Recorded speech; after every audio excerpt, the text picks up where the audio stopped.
Well, it must be the most stressful holiday you can have. Like most people go to Mallorca. Yeah, you sort of go back needing a holiday from your holiday, but it's a different kind of holiday. It's like a cultural holiday. Yeah. You know, it's fun. It is busy. It is tiring, especially when you're performing. But I think it's what you get back. Yeah, there's always lots of laughter. There's always sort of silly moments or stories that you'd never. Bumping into crazy people. As well as my sort of bumping into the legend who is Charlie Chuck, the comedian who was in Vic and Bob.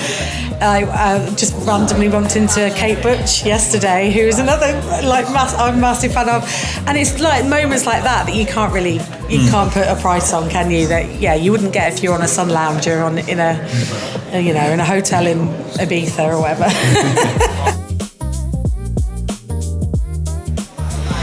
Well, the premise is, as I'm sure you probably know, the only time Elvis set down in the UK on UK soil was at Prestwick Airport.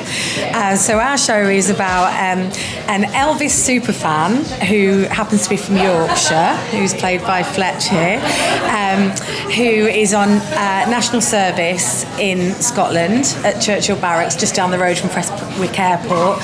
So he gets wind that Elvis might be arriving and is desperate to see his idol, so he comes to the airport. There may be other things going on as well that we're not aware of at that point, and it just so happens that in the airport lounge, because her flight was grounded due to fog, her flight back to London, is Dame Margaret Rutherford, the matriarch of English theatre, played by myself, and they have an unlikely meeting and a chat about fame, how it's not all it's cracked up to be, about life, about what this character's going to do in the future. It has a few life lessons and a bit of wisdom and craziness from Margaret Rutherford, and it's just a really sort of it's just a lovely show. It's like about a relationship that just happens over time, in an airport lounge where you just randomly get talking to someone, and perhaps it might change your life. Are you a big fan of the King in real life, or? When I was growing up, my nanny Eileen especially, she was addicted to Elvis, and every time we'd go over and see her in Cleethorpes, there's Elvis memorabilia everywhere, and she's always playing Elvis music, and she's what really got me into Elvis as well, and all of his songs. So didn't take much inspiration. You already had the superfan element down. A little bit, yeah. What's the reception been like to the show?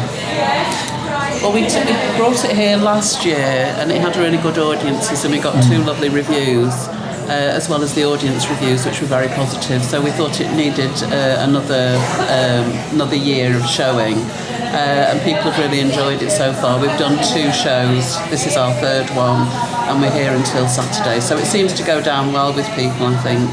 They seem touched by it, amused by it, and I think it's universal, the theme, the chance meetings that sometimes can change our lives is relatable to everyone, really. Well, what made you decide to say it in Scotland? I mean, obviously they met at the airport, but...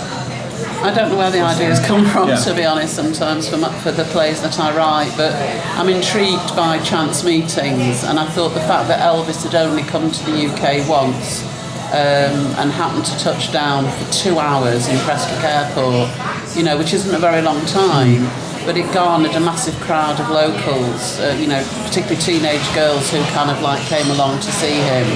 I thought that was a really good opportunity to explore the notion of a chance meeting. And I toyed with various ideas for who that might be, but I thought who could be further from the character of Elvis, and that was Margaret Rutherford, and yet they find things that are massively that they share in common, as we all do as human beings. We often look at people as seemingly very different to ourselves, but you don't have to scratch very far before you find out that actually we're very, very similar. And what's it been like bonding as a cast? Have you guys done it? Is this the second year you've all done it, or?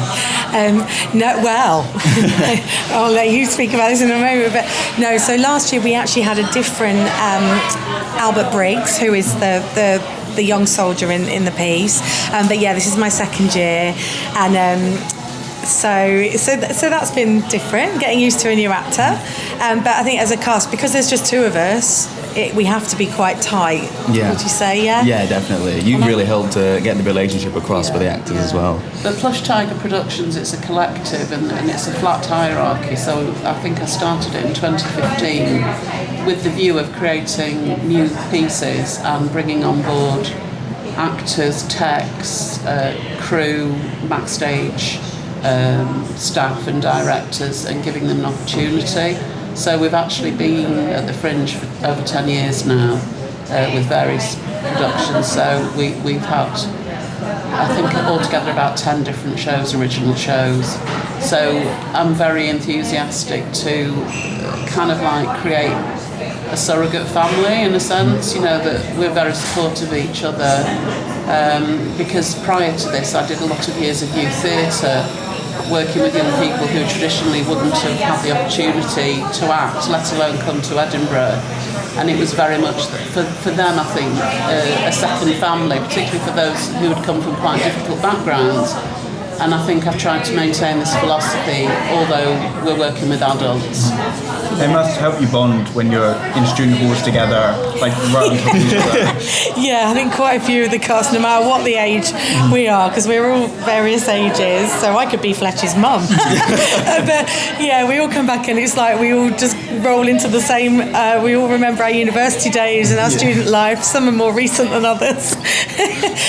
So yeah, it's great fun. And we've got another show up this year as well. So there's two shows, so there's two casts and crews that kind of all intermingle, and yeah, it's really good fun. Well, like you said, it's like a family, isn't it? Yeah. What keeps you coming back to the Fringe then? That's a really, really good question. The first time I came was 40 years ago as an audience member, and it blew me away. And I've been coming back as an audience member on and off, and then with the youth theatre group, and then with the theatre company. I think there's something very magical and special about it. I think there are lots of synchronistic moments, such as the fact that Uncle Peter from Vic and Bob came to see Waiting For Elvis because he's a huge Margaret Rutherford fan, as is his wife, Linda. And it's those chance moments, you know, and we spent a lot of time speaking to him, and he was all about, you know, the spirit of the Fringe and what's important. And we talked about, you know, sometimes the cynicism around it. You know, obviously it's got more commercial over time, and that can be difficult to navigate. It's a very expensive thing to do. I pay for it all myself. I'm not a wealthy woman, but I do it out of the passion. And if I see other people in the cast and crew enjoying themselves, then it's all worth it. And also what we do is rely a lot on guests, friends and family who come to support us, many of whom have never been to the Fringe before. So it's kind of like even an even bigger family than the cast and crew. You know, we've met friends through it, haven't we? Yeah. Made huge contacts, lifelong friendships through it, really. So I think it's a very, very important part of my life, and I think it's become so for others that have been involved. How do you afford to keep coming back to the Fringe? Are you saving all year round? No, I'm terrible with money. Yeah, me too. The way that I look at it is that I see it as a holiday. I mean, I've just recently retired, but it does cost a lot of money. The venues are very expensive, the accommodation is expensive. We do rely on a lot of the cast and crew to pay for themselves, which is a big ask. We try and share cars. Obviously, being at QMU means that you can go to the supermarket locally and save money there. The other benefit that we've got is that we go with space venues. So you get passes, you get reciprocal passes, and you're able to see shows for free.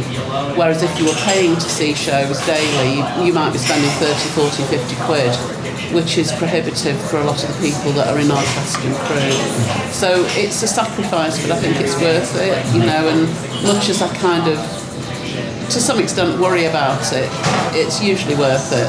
And has it got more expensive as the years have gone on? Yeah, definitely. But I think that's just cost of living, isn't it? Like just living in the UK, I think everyone's finding there's too much month at the end of their money at the best of times.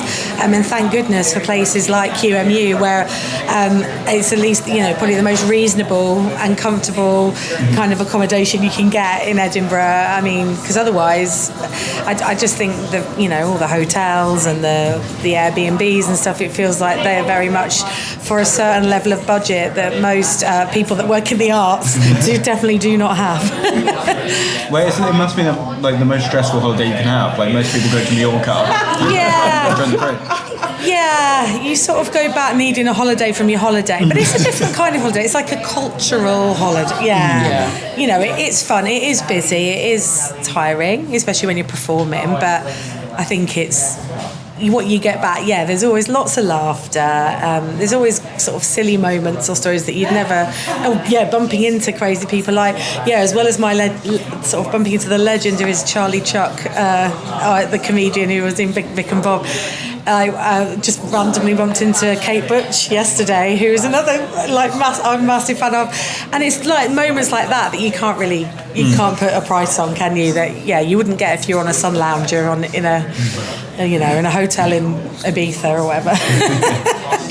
Great. And when can people see your show?